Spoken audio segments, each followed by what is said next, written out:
there's also a question in both of these cases, both of them, right, for company, about data security and who has access to what inside the information, inside the organization. And I think that, we take we're a company we're only a small company, and all of our data is highly secured behind firewalls, and you can't access it. And it's got, ISO protections, and they're only people who need to see stuff have access to stuff. We have everything behind very sort of tight password protections and dual password protections. And my question was, one, why did whoever this person was, who seemed to be more of a payroll role, have access to all this information? But on the flip side, why would anybody at another organization be asking someone to do this? And so there's kind of on two sides of this a conversation about, security and your data access is a really critical issue in this day and age. And it is a bigger critical issue in the day and age of AI, because what you don't want to have happen is anybody pull any data down and dump it into an AI environment, because then it becomes almost unable to get it back from that, right? Yes. Like there's a difference between like passing off information, but once it's out and open, it's hard to get it back too. But in an AI environment, it really gets hard to figure out where things have gone to. Welcome to the HR Huddle podcast, presented by Sapient Insights Group, the ultimate resource for all things HR. It's time to get in the huddle.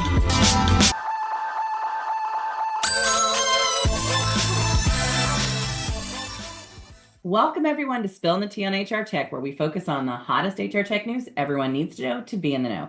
We break down the news of the week and help you make sense of what it means for our industry and how it can impact your organization. We are recording today on March 27th, 2025, wrapping up the March month, bringing you all the news you can use this week. And I'm your host, Stacey Harris, Chief Research Officer and Managing Partner for Sapient Insights Group. We are a research and advisory firm. And joining me today is my co-host, Cliff Stevenson, Director of Research and Principal Analyst for Sapient Insights Group. Cliff, welcome to the show. What kind of tea are we going to get into today? Because it's been kind of a crazy week on HR Tech, right? It has been. There's a lot of news that has sort of breached containment that's gone on to the New York Times and things like that. We don't want to spend too much time on that because we do have, our usual blend of sort of the news you need to know. We will, of course, talk about some of those subjects. There hasn't been as much M&A activity, as many mergers and acquisitions as we've seen in the previous few episodes, nights, but a lot of individual movements, some big names in the industry moving up, moving on, moving to different places. And of course, AI. We'll see a lot of expansion of AI capabilities and some new things about that. But yeah, start your drinking game now. We mentioned it, right? That's right. But a lot of really interesting sort of thoughts and reports. And of course, we'll talk Rippling deal. We know why he came. It is tea. We'll talk about it. We'll have it. It'll be on here. But before we get into all that, we do want to tell everybody where we can be found over the next couple of months. So lots of events that we'll be attending. One will be in the next week. I will be down up in New York at the Anaplan customer event. That is April 1st. So if you're in the New York City area and would like to touch base, let me know. I've got, I think, an extra half hour, maybe in between all of the events. Cliff, you're going to be doing the HR Rebels. It's a virtual event, but you're going to be doing with Cindy Maurer on our team on April 9th, correct? That's right. I'm going to be talking about what buyers need to know, something we've talked about before, but focusing a little more in this sort of informal environment for that group. Yeah, I love the HR Rebels. It's always a fun group to kind of work with. And then we're going to be doing our webinar with Hi Bob on April 22nd. That's going to be both Cliff and I. And we're going to be talking about the HR Tech Playbook, Smarter Investments for Long-Term Growth. That's going to be a lot about how to think about making decisions in HR technology when you're more of a mid-market SMB organization, and how to think about it with the eye towards where organizations are going to get the most bang for that buck, right? Like what's going to get you the most value. And then I'll be back again in San Francisco. Well, actually, I'll be in Napa Valley, but I'll be out on the California coast for the Workday Innovation Session, April 22nd through 25th. Take a little jaunt over to Hawaii to see my granddaughter. So I'll have some pictures for everyone when I come back of my granddaughter. And then I'll be coming back to the Redwood, California for the Oracle Analyst Summit. Both, that's April 29th through 30th. So those are going to be fun. We'll see back-to-back conversations from two of the big players on what they're doing. I'm sure there'll be a lot of AI in there, but there will also, I think, be a lot of conversation about how they're going to keep up the functionality while they're doing all the AI work we know is important. We'll also be at the iSolved People Connect event. I'll be doing my first keynote for that session on May 6th and 7th in Charlotte, North Carolina. We'll be launching a really important research effort there on how to level the playing ground for HR. We'll talk a little bit more about that as we get closer to it. I may be in Minneapolis at the Unleash event. Cliff and I are talking about that May 6th to 8th. I'm not sure. We're still working through those details, but you will definitely be at WorkHuman May 12th or 13th in Denver, Cliff, right? That's right. And as mentioned before, that's always really nice, in that employee recognition and reward space always has a sort of nice vibe to it. And I'll be there and happy to meet with anyone who's in the Denver area. I'll probably be going over to Boulder. I also have family on the West Coast. So I'll be around for some of the weekend beforehand if anyone wants to meet up. I was telling someone the other day that I want to do more events in Denver, and you get to go all the events in Denver. I'm a little jealous on this Yeah, one. that is true. I know. I normally complain about all the Vegas, but you're right. I know. Yeah, Denver's a nice one. We will be in Miami. Both of us will be at the UKG Analyst Day, May 22nd, and Miami. So we will be getting to experience a little bit of the Florida weather then. And then both of us will also be at the Cornerstone Spark event, May 27th and 29th. And I'll be speaking at the executive track there. And that's going to be fun because Cornerstone's going to be launching, I think, some new AI information that we'll be able to talk a little bit more about at that event. You'll be at the iSolved Partner Connect NSKO June 16th and 18th, right? We'll be in Las Vegas, Cliff, right? That's right. And I'll be speaking at both of those, main stage on both the Connect and then again for their sales kickoff, presenting a lot of what we have here at VAR Data for Sapient Insights Group. They love to see it. iSolved has always been keenly interested in having us present our information from that sort of objective third-party view and really hoping their partners understand what's coming up in the future based on our data, which will be pretty interesting because we'll just be having kicked off our own report for this year. Probably be too early to have any data for that, but we'll be in the heart of our report data gathering. Yeah, and we'll probably do a little bit of an update from our last iSolved conversation and event and our ADP event that we just went to. So as we wrap up, and then I think we got a lot of other things coming up. We might be in Dallas that week of the 16th and 18th. Well, we're also talking to someone about doing a London event those weeks. So we're trying to figure out if we can fit all that in. So we will let you know if we are going to be in all of those locations and areas. If you want us to do an event, or if you are interested in having us at your event, definitely get your information into us early. We can't go to everything. We try as much as possible to make as many events as we can to talk to both the practitioners as well as the vendors about what they're doing and prep for the survey. And Cliff, just before we dive into all the stuff going on this week, we do have to let everybody know we are in the final phases of finishing up the survey work this next couple of weeks. You want to maybe talk a little bit about what people can look forward to in the survey and when it's going to be launched? That's right. We, as always, as a whole, we're always looking for ways to tweak the survey. If you are someone who's taken the survey before, you know that we ask for a lot of detailed information. It's what we're known for, but that doesn't mean we want to make it cumbersome or onerous to you. So we're thinking about ways to add in definitions, to streamline the questions, to make things where it's only of interest to what you're doing, and to make the survey process taking easier. Last year, we created a video kind of outlining it. If you're the kind of learner who wants to go through that way, we've changed the language up front to make it sure you understand exactly how to make it happen. And we've also, of course, added in questions where we're going to go even deeper into how you might be using AI, not just from your company, but how you're individually using it. All these sort of topics around skills, all these topics around change management that are top of mind for people. We want to ask more questions and dive deeper into what we anticipate will be the areas of interest for all of you, both when you're taking the survey and then looking at the results and seeing how everything compares and what you can expect for 2026. It's your opportunity to be heard, to get your voice out there. It's also your opportunity to learn what other people are talking about. I think the launch dates, the formal launch date is that first week in May, but I think you might see it a little bit earlier. Some of our distributors will be launching it the last 2 weeks in April. So it is coming up very, very quickly. And Tammy, our data analyst, loves to see early data. And we're also doing beta testing right now. So if you're interested in being a beta tester, let us know. So. All right, Cliff, we went to 2 events this week. So just to kind of catch up the audience on that, both you and I were at the iSolved Analyst Summit. It's the first Analyst Summit that they've done. And I think it's maybe to get our audience a little bit who maybe don't know sort of the industry analyst kind of space. There's kind of 3 types of events we tend to go to. One is the conferences that these vendors put on for their practitioners, and then we oftentimes get invited to those to talk to the practitioners, to speak sometimes, and a lot of times they will do like an update on what is going on in that company for the analyst. The second thing that we oftentimes get invited to are in industry analyst only events. So those are events where basically they just bring the analysts together and they do a whole session on just information about analysts. We get a lot of NDA information when we're in those sessions. But we also, that's an opportunity for us to hear maybe some behind the scenes planning before we get to the customer event. I think the most interesting thing about that is that iSolved has never had that. It's usually only the biggest companies who can do an industry analyst event. So someone like a Workday and Oracle, right? That UKG does one generally. That iSolved's getting to the stage where they're having this is a pretty big win. And then the third event, sometimes we get to go to some partner events, sometimes where they'll bring us in to have conversations with their partners like you're doing with the SKO event. So Cliff, you were at the iSolved event with me. Anything that really struck you? I know I wrote a whole thing on LinkedIn about it, but things that maybe you didn't get a chance to talk about because you know you were rushed off to another event. Well, it kind of relates to our first story. Yeah. It's something that, as you mentioned, sometimes we learn things under NDA, and we've long known about iSolved's connection with ApplicatPro.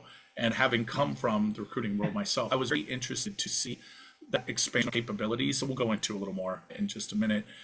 And I think that, you know, they've always been very thoughtful, iSolved, I mean, about how exactly anything that they're rolling out will impact the end user. They work with a lot of quote unquote smaller businesses, you know, not huge enterprises. So they're really tuned into the fact that they don't want to have any fluff, any extraneous sort of features, but at the same time, they don't want to leave anyone needing something that they don't have. So kind of growing with their customers and seeing that sort of continue through this event when they're talking about their future roadmap and how much of it is so thought out under what exactly is the problem they're trying to solve. That is wonderful to hear. So that I was really left with that great impression. And then specifically, I loved hearing some of the ApplicatPro stuff. ADP, much larger company, you know, that's who they are. And what was fascinating to me was in the time I got to spend with some of the leadership group and talking to them about how they're using AI. And they're also being very deliberate in a lot of the same way of what exactly are we hearing from our customers that they're trying to solve with this. They understand that they have the data, right? That's the biggest thing, right? Mm-hmm.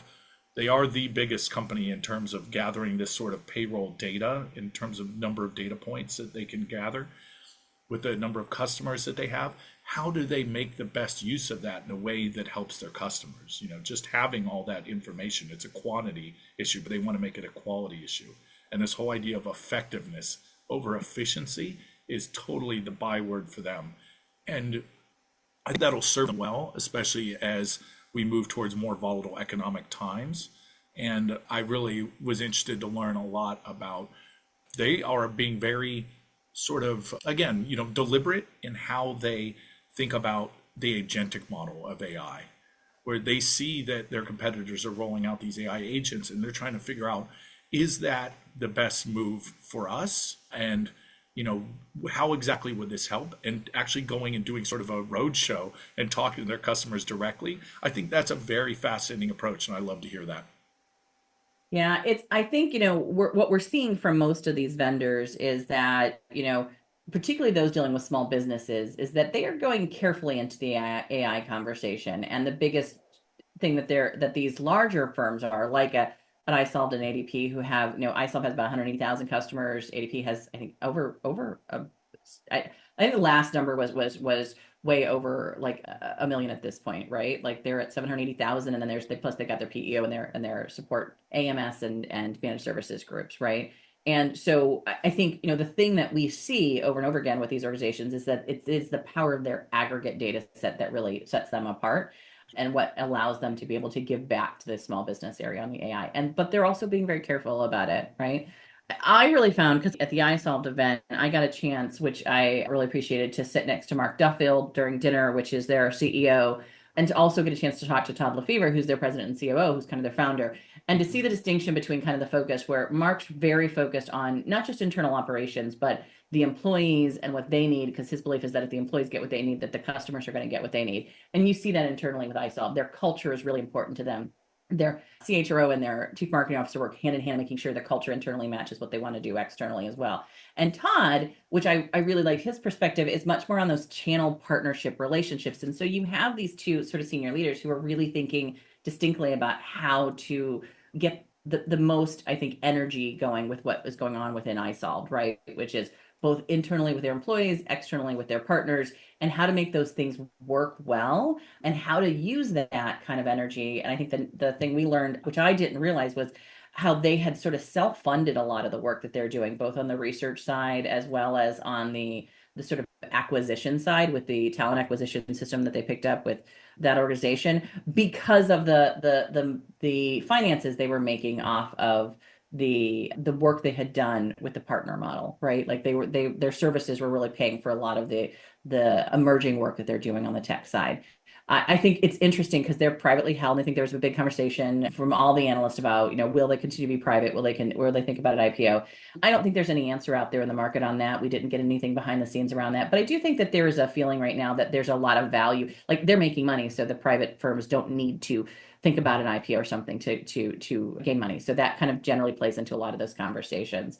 The other thing that I saw that I thought was really important is that iSolved is definitely taking the user experience they've always gotten positive user experience in our data set, but we saw, I think, the investment that they're making in not just an easy user experience that's kind of simple and easy to gain, but to a user experience that's more focused on how to ensure that their customers, both employees and managers and administrators, are using all the tools effectively. I think that was the thing that I really liked, is that they are kind of doing more cross integration. They're doing more showing things where, hey, did you know you could do this? Or hey, did you know you have this available? And that's a real positive for them because it's additional modules that obviously a lot of organizations, particularly on the SMB side, don't know that they have access to, that they oftentimes will buy other systems for. And so we're seeing them push a lot in that direction. So I was really excited about where they're heading, but I also think they're going to be like a lot of vendors in their space. And as we get into some of the upcoming stories, which is, can you scale services as you move up market? And we have seen some organizations do that very effectively, and some organizations have not been able to do that. And that's going to be the real test of the conversation for iSolved, is can they take what is a really solid service model and scale that to much larger organizations over 3,000 employees? Right now, that's not their target, but I think they're going to get there pretty fast based off of what we're seeing in our data, right? Yeah. And part of that's going to come from, as we mentioned briefly, this full integration of ApplicatPro. So ApplicatPro has been sort of 100% under iSolved, but was treated as sort of a separate entity, so to speak. But one of the announcements that was made was that this is now public, that ApplicatPro, now it will be, oh, help me out, I think it's talent acquisition. Solved? Yeah, iSolved, now I got to go back to the press release and see. Yeah, it's talent acquisition iSolved, like iSolved talent acquisition. So I think they're definitely going for that conversation about all-in-one model, which is the conversation we see all the time, which is, do I keep that applicant tracking brand? I mean, all brands have value, but I think at SMB level, we find that organizations are much more focused on am I getting this all on the same paper? Do you have the deep integrations? And that was the conversation that we heard here, was that iSolved is doing the deep integrations, and it's called iSolved Talent Acquisition. That is what it's called. Yes, formerly ApplicatPro. That's right. Formerly ApplicatPro, yes. But this isn't going to change, I think, anything for iSolved customers, except for the fact that you're going to see that just more tightly integrated. I think for new buyers, what this will be is just an easier, sort of add-on to the organization, right? That's right. And it can be a standalone solution. It can be fully integrated as well. So all of those same possibilities of how you might purchase are still there. And just a greater emphasis on, automation and doing a lot of things that are really focused on going back to people working in talent acquisition, small businesses, some workflows, automated campaigns. Again, someone who's come out world, very time intense, considering, it's obviously very important, but you put a lot of time in it for something that, you're not getting as much back. And that's exactly where you want to see that type of automation and those sort of functionalities that are based on, let's make this a more efficient and more cohesive process from start to finish. You don't want anything lost along the way. You want to make sure you get all the information out, and you need to be able to do this very quickly. especially when you're dealing with, and small businesses still do high volume hiring, right? Just because you're small doesn't mean you don't do high volume. In fact, a lot of times when you all are a small retailer, that's how you're doing, especially in seasonal. And so you need to be able to quickly put out these sort of campaigns and this messaging and make this run through quickly. And a lot of the focus is on that.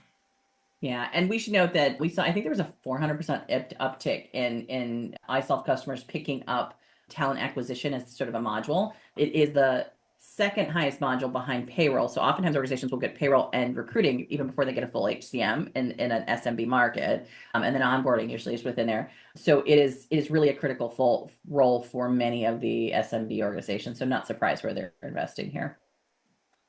Then we've got a lot of news about people, a lot of really cool news. Hugo Sarrazin, who we knew from UKG, and he is joining Udemy as their CEO. So speaking of sort of hiring and contingent labor and all that sort of world, that's pretty fascinating to go for that. I've known Hugo through some of his work. He's got a very entrepreneurial mindset. I think that'll serve him well. He's always, he's very creative. You think of him as that kind of that classic founder, and he's always excited by anything new that's been created. And he's always probably the first one to jump in and answer questions, even when the questioning sometimes get tough at these events that Stacey mentioned earlier that are just analysts, and people can be a little more, I guess you'd say, honest. And he'll just say, okay, this is exactly how long this is going to take. And he's always been really great about that. So I think those are good leadership qualities.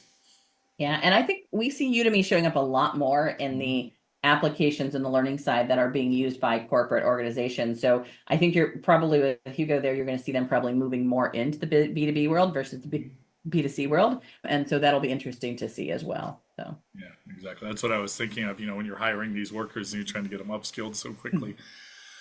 We also see an internal promotion that's just pretty neat. Meredith Riley, speaking of iSolved, is going to be the new chief sales officer. And, it's something, with Stacey, you mentioned that we don't talk about this enough, these internal promotions, because, it makes a bigger splash when someone's at a new company, like, oh, that's news noteworthy, but it should be just as noteworthy when someone's moving up, especially someone that we've known and worked with and talked to for some time. And just like Hugo, someone whose qualities we've had a chance to, see firsthand. So another person I think will do very good in that role. Takes a very personal approach, which I think sits well in the iSolved brand. As you mentioned, they're known for their services. They're known for their high touch philosophy. And Meredith, I think, epitomizes that from any of the interactions I've had with her. yeah, I had a long conversation with Meredith while we were there, and I not only did I appreciate how she was rethinking the sales model and rethinking the relationship, and very aware of, because she came from the partner channel side of it, which I think is really powerful for them to have someone who understands direct sales and understands partner sales, right? And in the model that they've created. But she also came from Paychex and the PEO world, right? And so she's been in the space for a while. So I think we're going to see, but I do agree that we oftentimes pay a lot of attention to people who have moved from one organization to another. We don't spend enough time talking about people who've been moved up in organizations. So that was, I think, a win for them. Yeah. And again, that's not to say there's anything not exciting about someone joining from another company, especially when it's a list of names that we've known. So AnchorBot is going to be joining Rippling. Speaking of Rippling, as we will be and have mentioned. So what's interesting about Anchor, and I think was one of the reasons, Stacey, you had sort of noticed this, is that he's going to be joining as a sort of a VP of AI. He's going to be heading up their AI department. He was previously at Eightfold as their VP of engineering. He was at SAP as their chief technology officer. And this is sort of the tip of the very beginning of trend wording. Stacey, I know you're famous for sort of being the oracle, and you mentioned that this earlier in a previous episode. You mentioned that we're going to see more and more of this, as this is a new role, the head of AI. I don't know if they've come up, would it be Chow as a chief AI officer? Is that the correct spelling? Oh, wow, that's going to be, I hope that, but yeah. That would have been nice. But the acronyms, yeah. I know. But although we haven't seen that yet, we do see, at least at the VP level and certainly at the director level, where that's their entire job, is to be the head of any of the AI developments. So really looking at what's going to be new, what can be brought in, what can be scaled, which is specifically what AnchorBot points out, is how to scale some of these as they grow, which is Rippling is definitely a high growth company. Yeah, and I think I said it in the last one, so I'll just repeat, which is that these VP of AIs or the heads of AIs, right, is that we see a lot of the chief technology officers who generally they're reporting into saying, "Oh, that's a job role I want." When they have to write out that job role, can someone else do the CTI role for me, right? Because I think the chief technology officer, it's a lot harder. It's infrastructure. It's all the pieces, parts. It's all the product areas, right? And so this is something I think we're seeing, whether it is for product only or for the whole company as a whole, which is internal and external. This role is going to grow in most organizations. Particularly, I think we're seeing it come out first in tech organizations, but I think you're going to see it almost everywhere. One of the presentations I'll be doing for Unleash is with the HR operations role, who heads up their AI strategy for HR, and the conversation will be about like how she fits into a much broader HPE sort of conversation about AI. And they have a lot of different roles who are sort of owning that, and then there's sort of a roll-up role. And so I think all these organizations are building this out. And if you haven't already started to have that conversation in your organization and you're a large organization, you probably should be. I think most are already starting to do it. So. And speaking of movement, we're getting some sort of geographical movement from UKG. UKG Ready is now going to be available in Canada. For our good friends up to the north, we still love you, Canada. So, You love. yes, all of our Canadian friends, you're our family. So just want to say that. No particular reason. Anyone listening to this like 10 years now is like, what is he talking about? So anyway, UKG Ready will be available in Canada. I realize this episode's got a lot of sort of inside baseball about analyst stuff, but it is, we're spilling some tea. And I will say that this is another one where they worked a lot with the analysts and with anyone, especially that had any connections to Canada, to suss out what is the data that's specific to Canada and to Canadian buyers. What's of interest to them? How are they different? They work directly with us. So I can say that they're not doing this just as a pure, let's go to Canada, but really because they were thoughtful about where is our product of need and what are we seeing that's different and how can we help there? Obviously there's a lot of compliance issues that are different, and the view of how to use HR and the view of HR and compliance needs is separate. And they took that in mind and decided, this is something that would be of great value to them. And of course, to us as UKG as a company leading that move. So that's really neat to see. It is. And I think the most interesting thing here is that it's the full suite, which includes kind of the time management, the talent, but also an SMB native payroll solution for small and mid-sized businesses. And I think, when you think about how organizations are moving globally, native payrolls are a lot harder and take a lot more energy than sort of partner payroll, right? Conversations. And so I think one of the conversations we're hearing about Ready is that not only are they moving up market for UKG, because UKG's got UKG Pro, which works pretty well at the higher level, but they're definitely moving up above that 3,000 plus size. UKG Ready now, in our data at least, goes all the way up to, I think we've seen as high as 2,000. I think their number right now is in that 1,000 employee range, but we're definitely seeing them sort of think, look, if you're going to go global, you've got to have some international, some reach, right? And so if you're going to go larger, right? And so this is going to be a play for them to kind of leverage that technology in a lot of different ways. So it's exciting to see them expand it. They've been talking about it for quite some time. This is a win for that product in that area for UKG. And as you mentioned, sort of the partner, how all the partners worked, we see Cornerstone expanding their partner ecosystem, bringing Easy Generator in.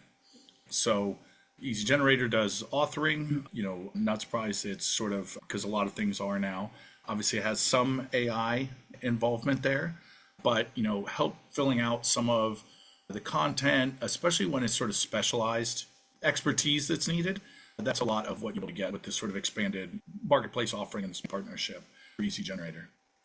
Yeah, and we're going to see more of this, right? I think that's the big conversation is content creation is the I think our list of AIs that people can pick that they're using, like at least a third of them are film and content creation tools, right? So you're going to see these kind of tools, I think, being picked up or partnered pretty tightly with a lot of organizations. I think Cornerstone made a bigger splash on this one because this fits right in with the AI and the agility conversation and skills conversation they've been trying to have in the market. But content creation, which has been actually a side note for a long time on the learning side, is taking the front road again because it is part of what AI is doing, right? Yeah, kind of what it's most known for, down to the name of it, generative AI, at least the ones that we often think of. Yeah. So as we're doing all of our conversations today, before we dive into our next topic, Cliff, let's talk about staying ahead in the HR conversation. Making the right choice isn't just about following the latest trends, it's about having the right conversations and asking the right questions. As you know, we are now part of Work Defined Podcast Network, and we encourage you to engage with the whole community you'll find there. Okay, let's jump back into the tea this week, Cliff. What is our next conversation? Well, Okay, that was a commercial break, so everybody knows. I'm reading this. I'm realizing we're gonna have to figure out a better way to do that. But we want to make sure that you're engaging with those audiences that are outside of our world as well. So sorry, I just realized how scripted that was. it's okay. That's all right. It's our first time, everyone. We're all learning Yeah, together. We were just talking about learning platforms. Perhaps we can use some. yeah, So there was some interesting. We've been talking about DI. It's been a hot topic for both general media reasons and because we've seen in our report, there's been a lot of reports going out. So this one's specifically about the sort of equity, at least pay equity. And it's from PayScale, who puts out a number of reports. They put one out just last month, a sort of broader sort of trend in terms of pay. This one is specifically on the gender pay gap. In fact, it's called the Gender Pay Gap Report, and it was put out. And sort of the big takeaway, I guess, is that we're not seeing a shrinking of that gap. In fact, in some places, they might see a widening. That is the gap between what males in general for a role are paid and what females are generally paid for a role. There's been a number of different sort of speculative reasons made in that report, way that might be. And one that wasn't brought up, and some of that being the political issue, that there's just not as much sort of legislation around it, or maybe there's just not as much interest in it. In fact, people may be backing away from it for various political reasons. But one thing that wasn't brought up, Stacey, that you kind of were talking about in the green room beforehand, was that when we talk about higher paying roles, you had a term I had not heard before, the quote unquote pink discount. pink Meaning discount, that yes. companies may have been hiring women for certain roles because they were paid less. And when that happens, and when we see maybe less of that, then we won't see that, that may be why we're not seeing so much of a tightening of the gap, right? We're not seeing that equity because people are taking advantage of it and they're not taking advantage of that anymore.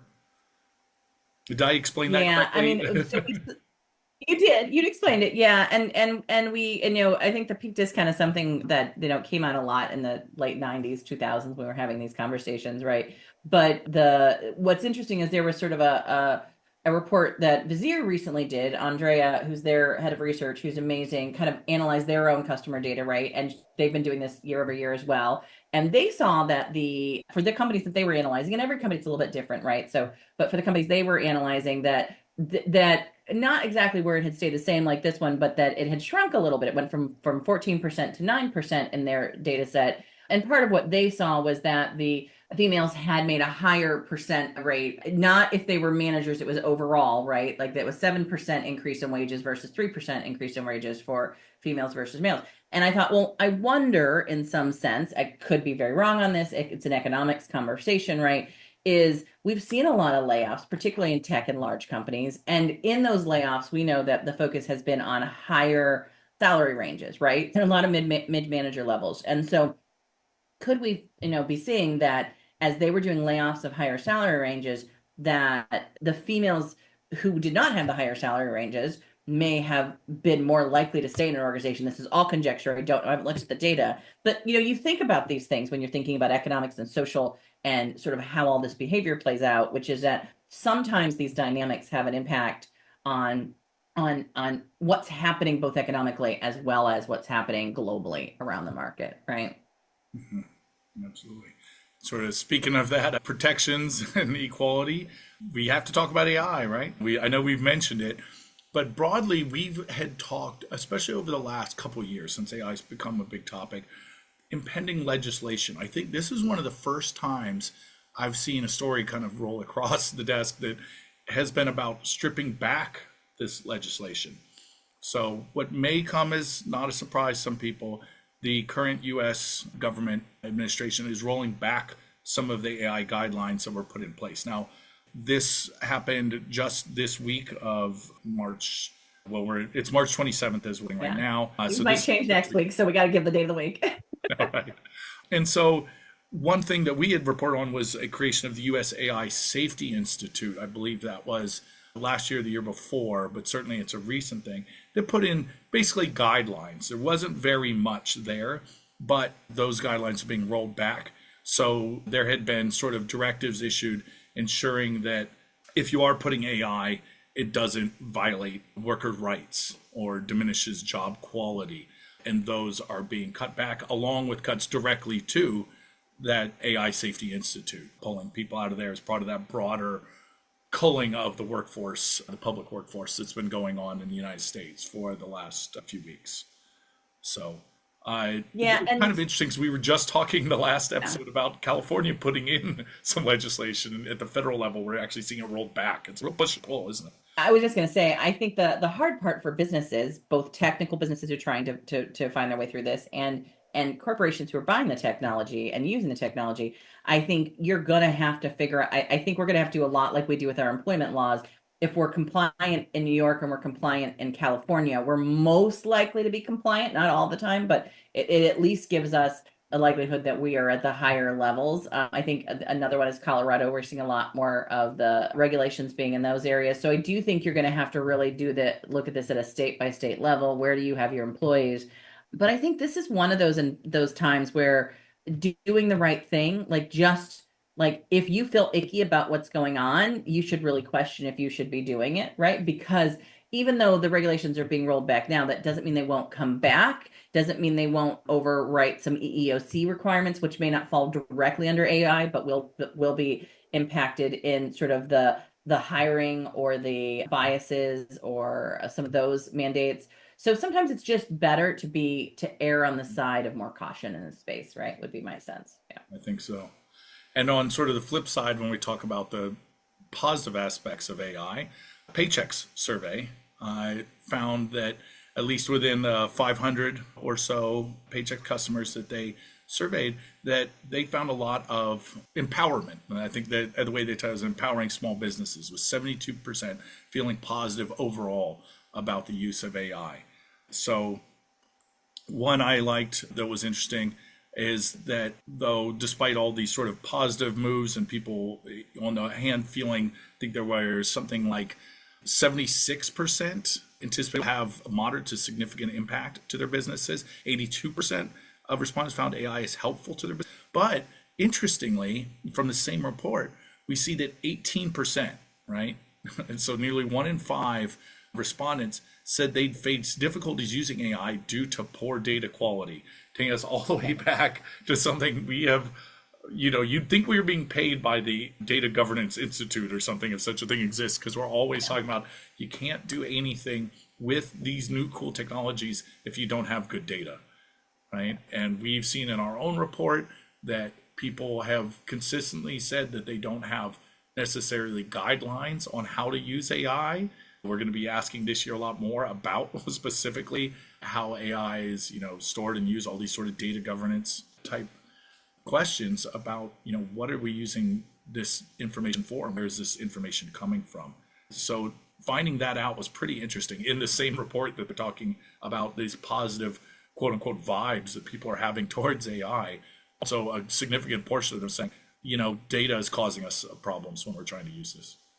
Yeah, Vance Beaumont, who's Paychex Senior Vice President of Data Analytics and AI, and I've had some conversation with Vance in the past. He works a lot on the partnerships on their AI side. His comment was AI allows a business to punch way above its weight. And I agree with that on some front. What I will say is our data was very clear, and we'll see where it plays out this year as we get into this year's data, that big companies we're definitely seeing business outcomes of our business metrics. So better business metrics in our data set, and SMBs under 500 were less likely to see those kind of outcomes. And I think part of that is that there's a difference between efficiencies and just maybe moving a little faster and business outcomes that I'm translating that into. And so I do think there's going to be a conversation for the SMB side, which is, can I take just moving faster and move that into business outcomes? Because that's going to be the next conversation everybody's going to ask is, can this AI get me something that I can't get and in some other way, right? And that's the value conversation versus just efficiency, right? Yep, that's exactly it. And that was also the sort of major theme, I think, of what we saw from the IFINA event, which we didn't attend, but looked over everything that came out of that. And a big part of what they're doing is sort of pushing the AI to find that sort of little missing link, that magic space that we've always talked about between your HR strategy and your business outcomes. So they're really developing a lot of their AI towards that. They've also announced, Phenom, that is, announced a partnership with Deloitte along with that. But what I found interesting is that Phenom now describes themselves as an applied AI company specializing in HR rather than an HR company that uses AI. So they're really seeing AI as driving that space to help them create solutions that allow businesses to succeed. So pretty interesting. But now let's finish off with the, I don't know if it is the biggest story for sure. Is it the biggest story? But is it, okay, yes, go ahead, Cliff. We're going to throw in a lot of legends. For the 1% that might not have heard this on LinkedIn somewhere. But we do want to talk about how this could affect you. We don't want to just rehash it. We will, of course, give you an update on what's going on, because this is where the major times, I'm sure you've heard it, I made the news enough that I was getting it from people I know outside of the HR world. There are those people, apparently. But yes, there's been more developments in the Deel and Rippling drama. So true tea right here. Since we last spoke, dear listeners or viewers, we also have a YouTube channel, Deel and Rippling, we've mentioned before when they got into a marketing kerfuffle and called each other out, and Rippling even made a little snake game where you could eat what they called Deel's marketing untruths. They have since, Rippling has sued Deel for what they said was basically a spy in their midst, sort of a corporate espionage type thing. And if you read the whole story, we won't get into too much details, but it is like a John le Carre novel. There's people flushing sound toilets. There's honeypots created, Slack messaging. I think there might have been a Signal group chat. No, wait, that's a different story. Never mind that one. So anyway, yes, the Deel and Rippling drama is interesting. Now, Stacey and I spent some time kind of really getting into it. Like, what does this mean for you as a buyer? And I think it's kind of interesting because you start to understand the more you look at these companies, how similar they are, right? Stacey, you saw that when you looked at their customer numbers, that they're both between that sort of 15 to 20K range. 15 to 20K thousand, yeah. Yeah, they're both valued at around 12 to 13 billion. They both come out of Y Combinator, sort of Silicon Valley incubator of these startups. They have, I believe, separate funding at this point, although I wouldn't be surprised if there's some crossover in terms of investors. So you can see kind of why they personally might be neck and neck. But I would love to hear from you, the listener, especially if you are someone who would consider buying or is a customer. How does this affect you? Because that's what we kept thinking about. Because in our research, we've consistently seen Rippling and Deel be very highly rated by those that use it, right? Those customers, we don't always get enough that they appear in the charts. I think Rippling appeared for the first time after Stacey the year before. You had said, keep an eye out for Rippling because people who use them love them. We just don't have enough to be statistically accurate. We don't want to go out there and say for sure this is what the stats say until we cross the mathematical threshold to say so. Deel's and we expect Deel to be very much there this year, right? Yep, yeah. Exactly. So we'll see how that goes. So what were we saying? We're saying these are high growth companies from similar backgrounds. And I can't imagine a scenario wherein a potential buyer looks at all of the different things going on and says, well, I'm going with this company because they won the lawsuit, right? Yeah. Or, that if anything, it's likely to put off people that could potentially be interested. When we ask those data points from you taking the survey, from all of those survey respondents, we ask them specifically, what caused you, if you gave a certain rating, a low rating or above rating, basically off a standard deviation, what caused you to give this low rating when you talk about vendor satisfaction? And sometimes it is the perception of the brand, right? That company to me, makes me not think well of this particular vendor. And this is where I worry that this is going to head and it's going to affect those numbers. And we may see that. So it's a salacious story. I'm not going to say it's not interesting. I do like reading it and hearing it, but we did want to kind of bring it into how is this affecting you? And I think you, the listener, are the only person who can really know that. And so we'd love to hear back from you. Yeah, and I think the only other thing I would add to that, Cliff, because I think, there is that is all marketing good marketing or all name recognition good, right? Right. Like there's always that Mhm. conversation. But there's also a question in both of these cases, both of them, right, for company, about data security and who has access to what inside the information, inside the organization. And I think that, we take we're a company we're only a small company, and all of our data is highly secured behind firewalls, and you can't access it, and it's got ISO protections, and they're only people who need to see stuff have access to stuff. We have everything behind very sort of tight password protections and dual password protections. And my question was, one, why did whoever this person was, who was seemed to be more of a payroll role, have access to all this information? But on the flip side, why would anybody at another organization be asking someone to do this? And so there's kind of on two sides of this a conversation about, security and your data access is a really critical issue in this day and age. And it is a bigger critical issue in the day and age of AI, because what you don't want to have happen is anybody pull any data down and dump it into an AI environment, because then it becomes almost unable to get it back from that, right? Like Yes. there's a difference between like passing off information, but and once it's out and open, it's hard to get it back too. But in an AI environment, it really gets hard to figure out where things have gone to. And so that's my only 2 cents on this. I think brand they've all got to worry about, but I think the bigger issue is this data security and data access, and everyone should be really talking about those conversations too. We saw it back when we saw the big issue with UKG. We've seen it in other organizations who have had security breaches. Like those have to be part of the conversation too. And so I hope both these organizations step back, look at the value proposition, have a good conversation internally, and really think about how can we shore up our organizations and make sure our customers are feeling comfortable with where we're at, right? Yeah, that's very well said. I think there's always lessons to be learned, even if it is. It may seem, yeah, something that doesn't couldn't pertain to your organization, but I think there's lessons to be learned about, yeah, who has access to this data and why. Even at small companies, it can have larger impacts down the road, not just in terms of customers. We are way over our time today, but we did have a lot of conversations to have, and it was a good conversation. Just to kind of wrap things up for everyone as we wrap today, a couple of big pushes. The full annual HR system survey paper is out, but also with the segments.